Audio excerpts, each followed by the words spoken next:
अस्सलाम वालेकुम मेरे प्यारे दोस्तों, अस्सलाम वालेकुम।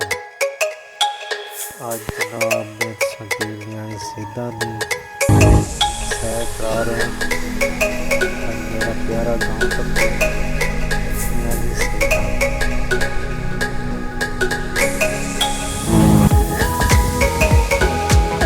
खूबसूरत प्यारा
लाइक सब्सक्राइब की कोई वीडियो चाहिए है तो बर्थडे लाइक वीडियो